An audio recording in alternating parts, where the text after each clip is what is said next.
मजहबे इस्लाम को भारत में लाने वाला पहला योद्धा, भारत में फैलाने वाला पहला योद्धा कौन था जिसने इस्लाम धर्म को भारत में सबसे पहले फैलाया था। प्यारे दोस्तों, अस्सलाम वालेकुम। आज आपके सामने एक ऐसी जानकारी लेकर आए हैं जहां आपको बताने जा रहे हैं कि हिंदुस्तान, भारत के अंदर वो कौन सा पहला योद्धा, मुस्लिम योद्धा था जिसने मजहब इस्लाम को फैलाया। और क्या शुरू से ही भारत में मुसलमान रहा करते थे? इसी पर आज का वीडियो है दोस्तों। तो एक दिलचस्प वीडियो आज आपके लिए लेकर आए हैं। उम्मीद करेंगे ये वीडियो आपको अच्छा लगेगा, पसंद करेगा। अगर आप भी इस्लाम के चाहने वाले हैं, इस्लाम से मोहब्बत करते हैं, तो इस वीडियो को अभी से कर लीजिए लाइक। दोस्तों, यूं तो हिंदुस्तान के अंदर शुरू से अगर आप देखें तो मुसलमान नहीं रहा करते थे। अलबत्ता मुसलमान पानी जहाज और पानी के रास्ते, समुद्र के रास्ते हिंदुस्तान में आया करते थे और उनका वजह था तिजारत। और अक्सरों बेशतर जो अरबी लोग हिंदुस्तान आया करते थे वो मसाले के व्यापार और मसाले के ख़रीद फरोख्त के लिए हिंदुस्तान आते और हिंदुस्तान से तिजारत करते थे। ज़्यादातर तिजारत जो होता था, व्यापार जो होता था, वो केरला से होता था। और इसीलिए दोस्तों, तारीख पलट कर देखेंगे तो वहाँ के राजा ने उस समय एक मस्जिद का निर्माण कराया था, चिरामन जामा मस्जिद का निर्माण कराया था। वजह ये थी कि जो अरबी लोग आते थे तिजारत के लिए हिंदुस्तान, वो नमाज के पक्के हुआ करते थे, वो नमाज पढ़ते थे। तो ऐसे में उनके लिए मस्जिद का निर्माण, और भारत में सबसे पहला मस्जिद का निर्माण अगर कहीं हुआ था तो तारीख उठाकर देखेंगे तो वो है केरल। केरल में ही वो जामा मस्जिद, जिसको चिरामन जामा मस्जिद कहते हैं, उसका निर्माण हुआ था। और यहीं के राजा ने उसका निर्माण कराया था ताकि अरबी लोग जब भी तिजारत करने के लिए आए तो उनको किसी भी तरीके से तिजारत में और नमाज अदा करने में दिक्कत ना हो। अब दोस्तों, वक्त गुजरता गया। एक बार का वाक़या है और वहाँ एक राजा का नाम आता है जिसका नाम राजा दाहिर था। अपने ज़माने का दोस्तों राजा दाहिर बड़ा मशहूर और बड़ा ही अटपटा काम करने के लिए माहिर बादशाह था। एक बार का वाक़या है कि श्रीलंका के राजा ने एक जहाज में, पानी जहाज में खूब सारा माल, धन दौलत लोड किया और गिफ्ट के तौर पर उसको किसी दूसरी जगह भेजना चाहता था। अलबत्ता पानी जहाज में उसको लोड किया गया और उसी पानी जहाज के अंदर अरबी लोग भी थे, अरबी लड़की भी थी, और वो कुछ हुज्जाजे कराम का भी जिक्र आता है। अब वो पानी जहाज जैसे श्रीलंका से होता हुआ राजा दाहिर के इलाके में पहुंचता है तो उस जहाज को पकड़ लिया जाता है और जितने लोग थे उनको गिरफ्तार कर लिया जाता है, कुछ को मार दिया जाता है। उन्हीं में से एक ऐसी लड़की थी जिनको गिरफ्तार करके, अरबी लड़की जिनको गिरफ्तार करके बादशाह अपने जेल में बंद कर देता है। एक दिन की बात है कि वो दौर, वो ज़माना खिलाफत चला करता था हिजाज बिन यूसुफ का। वो लड़की किसी तरीके से भारत के जेल से हिजाज बिन यूसुफ को अपने खून से एक खत लिखती है, खून आलूदा खत लिखती है, और वो खत जाकर पहुंचता है हिजाज बिन यूसुफ के पास।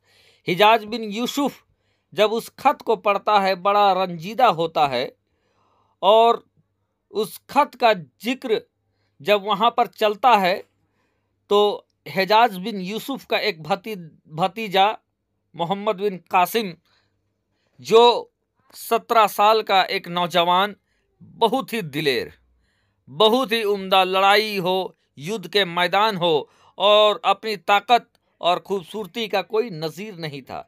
जब उनके पास ये खत मिलता है कि एक अरबी लड़की को गिरफ्तार करके रखा हुआ है, उसके इज्जत के साथ कभी भी छेड़छाड़ हो सकता है और उसने अपने खून से खत लिखा है और मदद मांगा है, ये बात सुनकर मोहम्मद बिन कासिम अपने चचा से इजाज़त लेते हैं कि उनको भारत जाने का हुक्म ले दिया जाए।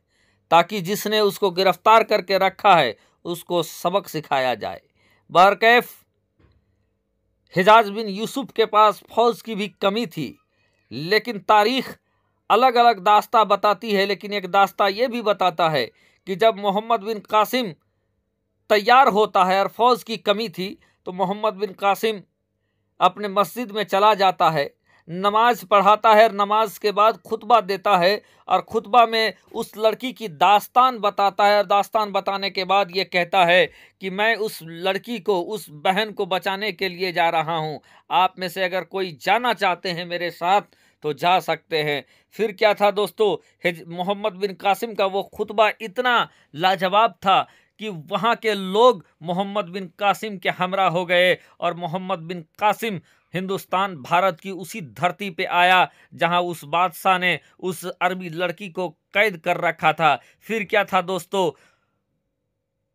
भयानक जंग चालू होती है और इस जंग में अरबी नौजवानों के हौसले के आगे, मोहम्मद बिन कासिम के तलवार के आगे जो राजा की फौज थी वो हार मान जाती है और उस हार के बाद राजा का राजपाट समाप्त हो जाता है और वहां पर मोहम्मद बिन कासिम और इस्लाम धर्म का हुक्मरानी चालू हो जाता है। उस लड़की को, जिस लड़की को कैद किया गया था, उस लड़की को भी छुड़ा दिया जाता है। उसके बाद मोहम्मद बिन कासिम ये ऐलान करते हैं कि जिनको इस्लाम धर्म में रहना है वो इस्लाम धर्म कबूल कर सकते हैं और जिनको अपने मजहब में रहना है वो अपने मजहब में रह सकते हैं।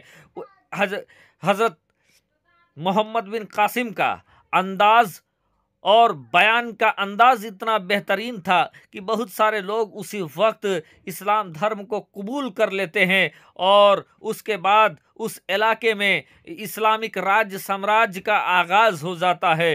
तो दोस्तों, मोहम्मद बिन कासिम हिजाज बिन यूसुफ का भतीजा भी था और वो जब उस इलाके को जीत लेता है तो फिर हिजाज बिन यूसुफ के जानिब से उनको वहाँ पर रहने का हुक्म होता है। लेकिन कुछ दिनों के बाद हिजाज बिन यूसुफ की मौत हो जाती है और फिर उसके जगह पर दूसरा जो तख्त में बैठता है वो दोस्तों साजिश करके हिजाज बिन यूसुफ के रिश्तेदार और उनके चाहने वालों को एक एक करके उनका कत्ल करवा देता है और एक ऐसा ऑर्डर भी पास करता है और भारत से मोहम्मद बिन कासिम को बुलवाता है। और मोहम्मद बिन कासिम जैसे ही हिजाज बिन यूसुफ के साम्राज्य में पहुंचते हैं, वहां पर दूसरा बादशाह बैठ चुका था, वो गिरफ्तार करवा लेता है मोहम्मद बिन कासिम को और जेल में इतनी उनको सख्ती करता है कि वहीं उनकी मौत हो जाती है। तो ये थी कहानी उनकी।